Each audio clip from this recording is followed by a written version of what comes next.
Online ক্লাসে তোমাদেরকে স্বাগত জানাচ্ছি আবারও। আমি যৌগযুগের কথা ছিল যে ক্লাস নিয়ে আসব, তো পরবর্তীতে আমি যৌগযুগ আসলে ক্লাস নেব ধারাবাহিকতাভাবে। আজকে একটু বেনজিন নিয়ে আলোচনা করব। তোমাদের বেনজিন থেকে একটা প্রশ্ন আসে, অ্যারোমেটিক যৌগ কেন, ন্যাপথলিন অ্যারোমেটিক যৌগ কেন। তারপরে তোমাদের সবচেয়ে গুরুত্বপূর্ণ বিষয় হলো ইলেকট্রোফিলিক প্রতিস্থাপন বিক্রিয়া। তো ওই একটা বিক্রিয়া যদি তোমরা ভালোমতো বুঝে থাকো তাহলে যে কোনো প্রশ্ন তোমার হচ্ছে ওখান থেকে তুমি অ্যান্সার করতে পারবা। তো আমি এই ক্লাসও তোমাদেরকে দিব, তোমরা আমার ক্লাসের সাথে থেকো।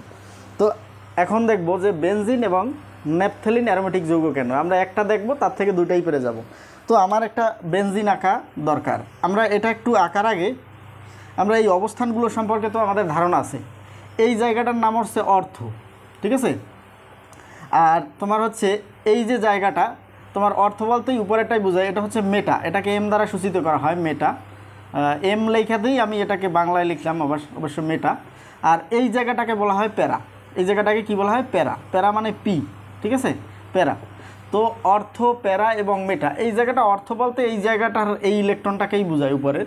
তো এখন তোমার দেখা যায় এই বেনজিন যদি আমি আঁকি তাহলে বেনজিনে পাই ইলেকট্রন থাকে তোমার হচ্ছে 3টা, ঠিক আছে। বেনজিনে কয়টা থাকে? পাই ইলেকট্রন 3টা। এখন কথা হচ্ছে বেনজিনে আমরা জানি যে 6টা কার্বন আছে এবং 6টা কি আছে? হাইড্রোজেন আছে। তো এতে পাই বন্ধন আছে 3টা, আমরা এভাবে লিখতে পারি। এখন কথা হচ্ছে বেনজিনকে তোমরা হচ্ছে দুইভাবেই অ্যারোমেটিক যৌগ বলতে পারবা, কারণ এটা একটা চাকরিক যৌগ, পাই বন্ধন আছে। এখন কথা হচ্ছে আমার কিছু প্রমাণের মাধ্যমে, আমরা যেমন হাকেল নামক একজন বিজ্ঞানী আছে, তার থিওরি অনুসারে যদি আমরা দেখাই সেটাও আমাদের ভালো হবে। আর একটা আছে তোমার হচ্ছে যে বেনজিনে কার্বন সংখ্যা বেশি আছে, যে কারণে এরা অ্যারোমেটিক হতে পারে, এটাও দেখাইতে পারো। তো আমি হাকেল থেকে দেখাচ্ছি। হাকেল নীতিটা আসলে কি, এটা তোমার জানা দরকার আছে। অনেক সময় 2 মার্কের প্রশ্ন হিসেবে আসে যে যেসব চাকরিক বা বেনজিন বলা হয় 4n+2 সংখ্যক পাই ইলেকট্রন থাকবে। কি?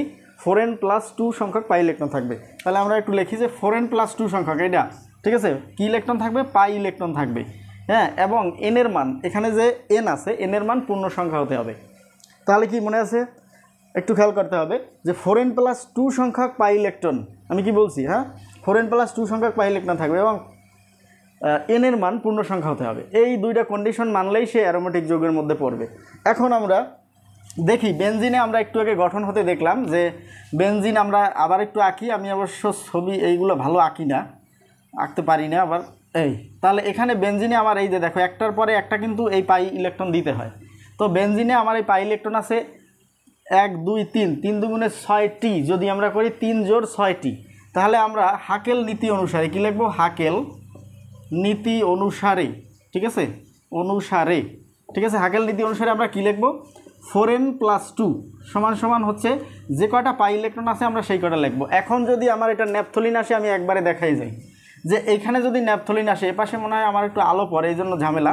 দেখো একটা বেনজিন এভাবে যদি আঁকি আমরা, এই যে দেখো, পরে আর একটা বেনজিন এখান থেকে যুক্ত করে দিবা, ঠিক আছে।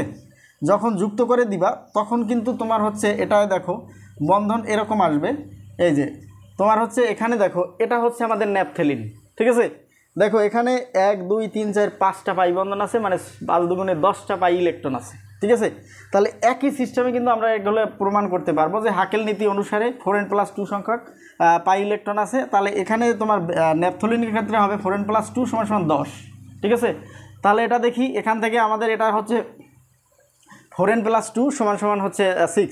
এখন 4n = 6 - 2, তাহলে এখানে থাকে কত? এনের মান কত বের হবে? 4, 4 বা কাটলে এনের মান 1, পূর্ণ সংখ্যা। তাহলে যেহেতু এনের মান পূর্ণ সংখ্যা, আর এখানে কি বের হবে? এখানে এনের মান বের হবে তোমার এখান থেকে 10 থেকে যদি 2 যায় থাকবে 8, 4 দিয়ে আবার ভাগ করলে 2 বের হবে, ঠিক আছে।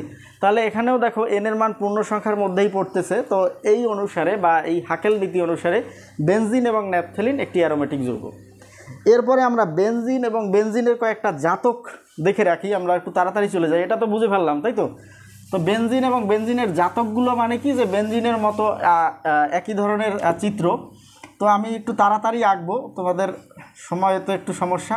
এটা আমরা জানি বেনজিন। এখন এই বেনজিনের সাথে যদি আমরা দেখো, বেনজিনের সাথে যদি আমরা এই বেনজিন কিন্তু এটা 0 দিলেও বেনজিন বোঝায়। আমি এখানে CH3 দেই, এটা মিথাইলমূলক, তাহলে এটার নাম হয়ে যায় টলুইন। আমি বেনজিনের সাথে যদি দেখো, এগুলো তোমার জানা দরকার কারণ বিভিন্ন জায়গায় নাম আসে। তো এই জায়গায় ওয়েজ দেওয়া হয়, এটার নাম হয় ফেনল। বেনজিনের সাথে আমি যদি ওয়েজ দেই কি হয়? ফেনল হয়ে যায়, এটা হয়ে যায় টলুইন। এরপরে দেখো যদি আমরা এই বেনজিনই আঁকবো, বেনজিনের সাথে যদি আমরা এটা, আমি অবশ্যই এটা হাইড্রোজেন একটা থাকে এই জন্য ওরকম হয়ে যায়, এখানে দিয়ে আমি যদি এন দেই, দেখো এখানে এটা ফাঁকা রাইখা আমি যদি এন লেখা এরকম লিখি, 2টা ইলেকট্রন দেই, এটার নাম হয়ে যায় প্রিডিন। এটার নাম কি?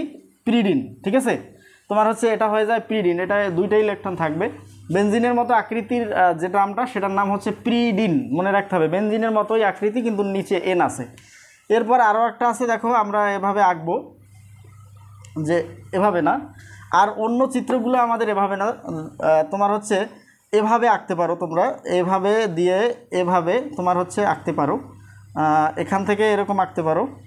ঠিক আছে, তো এখানে যে তোমার হচ্ছে যদি আমাদের এখানে ও থাকে, ঠিক আছে, ও থাকলে তোমার হচ্ছে এপাশে 2 পাশে কিন্তু 2টাই, এটা সোজাসুজি অনেক জায়গায় এরকম দেওয়া আছে, এরকম এভাবে দেওয়া আছে। তো এখানে 2টা ইলেকট্রন তোমার, আর এখানে একটা ইলেকট্রন এভাবে থাকে। তো এটাকে বলা হয় তোমার ফিউরান। এটাকে বলা হয় কি? ফিউরান। অক্সিজেন যদি যুক্ত থাকে তাহলে বলবো ফিউরান। আবার এই অক্সিজেনের জায়গায় যদি আমার এন আর ও থাকে, এভাবে এনএইচ থাকে, এনএইচ থাকে, তাহলে সেটাকে বলা হবে পাইরোল। সেটাকে বলা হবে কি? পাইরোল। এন আর এইচ থাকলে পাইরোল। আর এখানে যদি এস থাকে, খালি এস, সেটাকে বলা হয় থায়োফিন। সেটা কি বলা হয়? থায়োফিন। তো আমরা দেখলাম যে বেনজিন এবং বেনজিনের জাতকগুলা তোমার হচ্ছে এগুলো মনে রাখতে হবে যে আসলে কোনটা কি। এরপরে তোমাদের এখান থেকে রেজোনেন্স আসে, সেটা ব্যাখ্যা করতে গেলে তোমার এইগুলো দরকার হয়, পাই ইলেকট্রনের ঘূর্ণায়ন। তো আমরা পরে এই ক্লাস নিয়ে আসব। ধন্যবাদ সবাইকে ক্লাসগুলো দেখার জন্য, বা আমার ফলো দিয়ে, বা তোমার হচ্ছে ক্লাসগুলোকে যদি একটার পর একটা দেখো তাহলে সুবিধা হবে। তো ধন্যবাদ সবাইকে।